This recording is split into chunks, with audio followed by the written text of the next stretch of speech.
This is a quick how-to video guide on how to use the Nintendo Collector. When you first start it up, you'll be presented with a screen like this. And on this screen, you can come over to here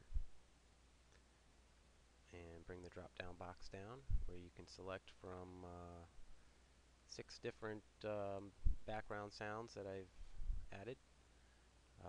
As you select each song, the background will change to the corresponding song. Let me hold the mic up to the speakers so you guys can hopefully hear it.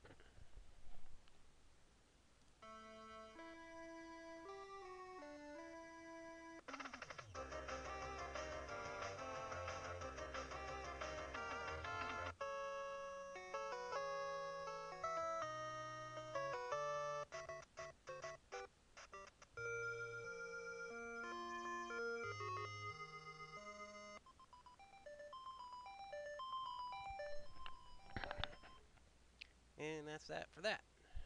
Next, let's get on with the main purpose of the program, which is to keep track of your Nintendo collection.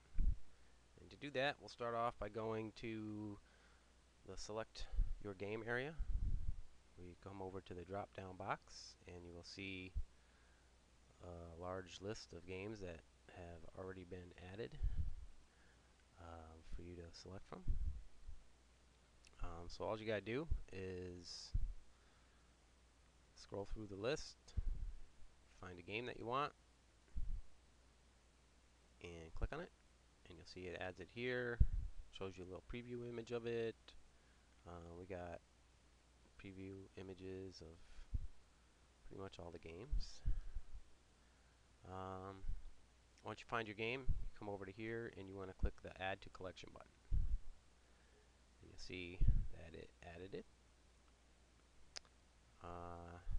Next, you want to find another game, click on it. This little area here allows you to pretty much type in anything you want. So let's say you want to type in the condition. We'll put very good. Let's say you want to type in the value of it.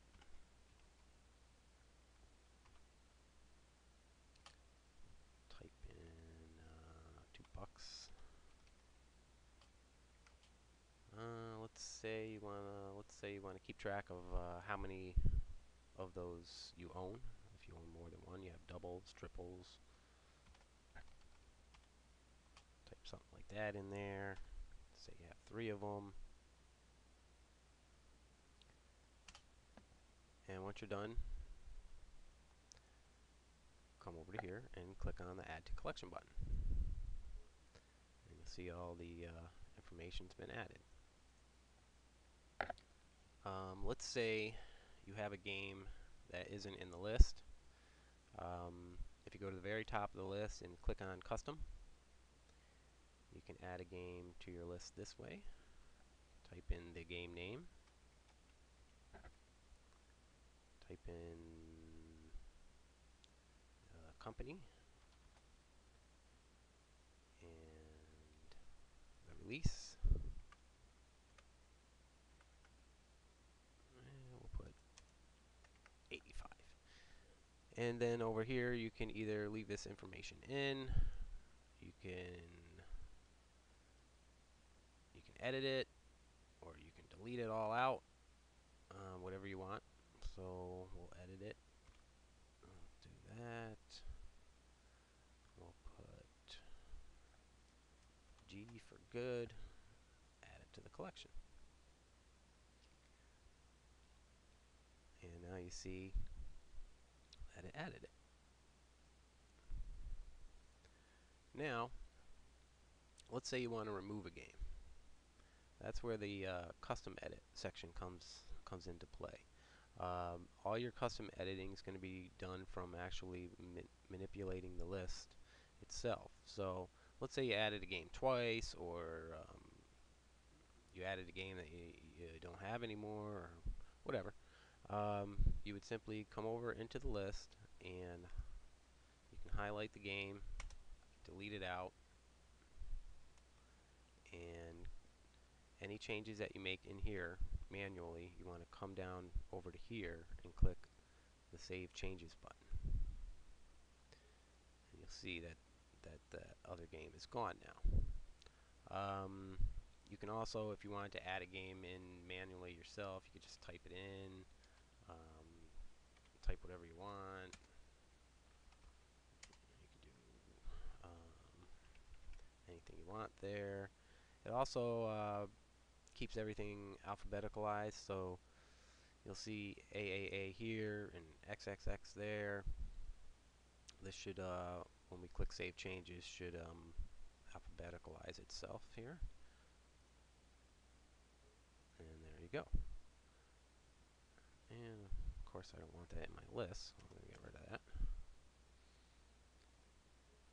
Alright, so let's say you're done with your list and you want to save it. You don't want anything to happen to it.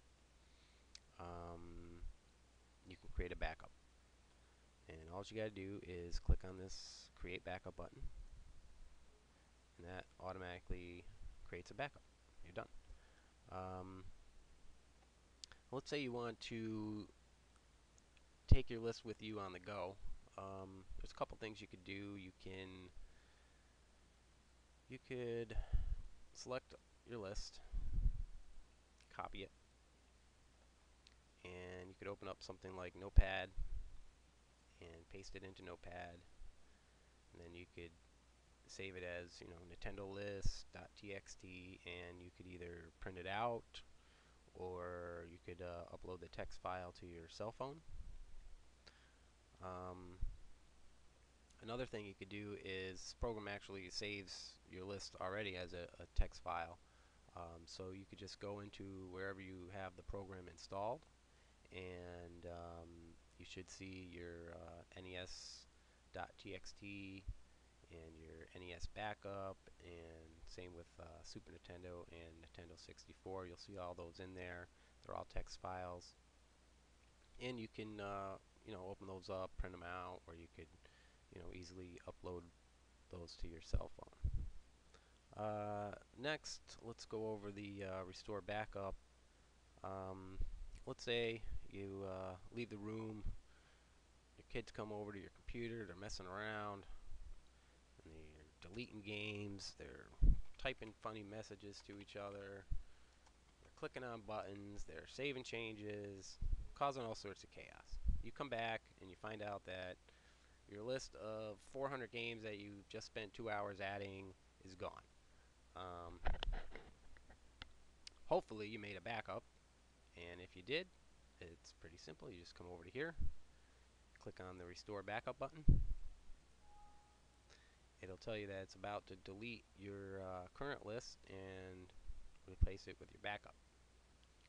And then it tells you that it's going to restart and restore your backup. So you can click OK, or you can click Cancel if you don't want to do that. But we are going to click OK. And you can see that your list has been restored. Next we got Super Nintendo and Nintendo 64. All the functions are the same, everything works the same, so we really don't need to go over anything else with these. Last we have the About and Help section. Over here we have the About, just tells you a little bit about the program, some other stuff. Down here we have Update Notifier. That'll tell you if there's a update available for the program. Whether there's a update available or not, you can click on this link, and that will take you to the forum post where there's information about the program, upcoming features, things like that. Next we got the video. That's the video you're watching right now, Nintendo Collector How-To Video Guide. And finally, donate area. If you like the program and you want to support it, we have a PayPal Donate Now button that you can click on. And I believe that's it. That should cover pretty much everything. If there's anything that I didn't cover, or you have any questions, feel free to contact me. And thanks for watching.